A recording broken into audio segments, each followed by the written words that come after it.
Hello Don, hello Janice, this is Jeff the Garage Guy. I've just completed your garage plan and I'd like to show you what I came up with. What we have here is the top view of your garage. You can see I did a set of cabinets on the left wall, on the rear wall, and I surrounded the entire outer perimeter of both garages with what I call a pinstripe of store wall. So let's go over each section one at a time. This here is the small garage, and what I've done here, just as I mentioned, is just a pinstripe of store wall. So now you can hang whatever you want around the entire perimeter of the garage, and I think that's going to allow you a lot of flexibility and a lot of organization getting things put where you want them. It also includes the front two walls, which are cut out of this picture in order to show the garage. So it does go around every last bit of the wall where there's not a window or a door. Alright, let's move on to the next garage. Here I'm showing off the back wall. What we have here are four enormous cabinets. These cabinets are 95.5 inches tall, plus the base, so they're about 100 inches tall. Your ceiling is 105 if I remember correctly, so these go pretty close to this ceiling. Each one of these cabinets are 3 feet wide and 2 feet deep. So they're very large cabinets, and what's going to happen when you pull your car in and say you leave plenty of room to walk in front of your car and open up these cabinets, you're going to open up two of these doors, you're going to grab what you need, and you're not going to be able to get out because the cabinet doors will block you from moving left or right. That's what happens with a typical cabinet, because when you open the door they come out 90 degrees kind of straight out at you. What I plan on doing in your garage is putting what's called 165 degree hinges on all of your doors that come close to your cars. So that includes the back wall and these two large side cabinets.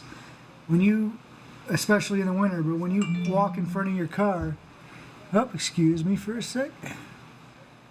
When you walk in front of your car, you're going to be able to open this door all the way, nearly all the way. It's almost going to touch the cabinet next to it. Now you're going to be able to grab your stuff and scoot sideways and get out with large items in your hand. Especially important on the left side in the winter time when you're parking two cars in here. Alright, let's move on to the next view.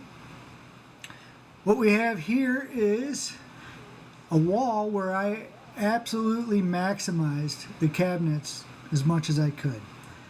I got this blue box here. This represents your bin cart, your recycle bin cart. This box just represents the size of that cart. So when I started this wall, I wanted to use the tallest cabinets I could. I used 48-inch tall cabinets.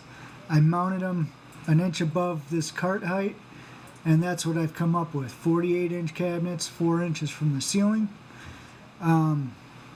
I had to do something a little bit weird that I don't normally do here. I have two cabinets at 24 inches wide and then one kind of half cabinet at 12 inches wide. Normally I would have said, well, let's just put two cabinets that are wider to equal the same span. If the cabinets were wider, the doors would be bigger, thus hitting this garage door rail when you open the cabinet door. So we have two 24-inch wide cabinets by 48 inches tall by 12 inches deep. And these are the handles for those. And then this half cabinet, 12 inches wide, 48 inches tall, 12 inches deep. Now we've cleared the rail. Now we can go deep again. So right here what we have is a 36-inch wide cabinet, 95.5 inches tall, and 2 feet deep. Once again, I want to use 165 degree hinges. So in the wintertime when you park real close to this, you'll be able to walk up here and still access things from this cabinet that you otherwise would have a very difficult time getting out.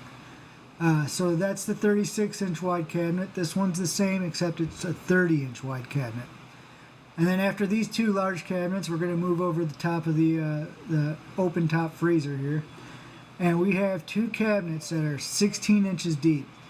I made these cabinets 22 inches wide each and 36 inches tall, or 34 inches tall, I'm sorry. I stepped these back. They could technically be deeper, but I don't want you to hit your head on these after reaching down into the freezer and standing back upright. So I set these back to 16 inches for safety purposes. And then move to the right of that over your other freezer.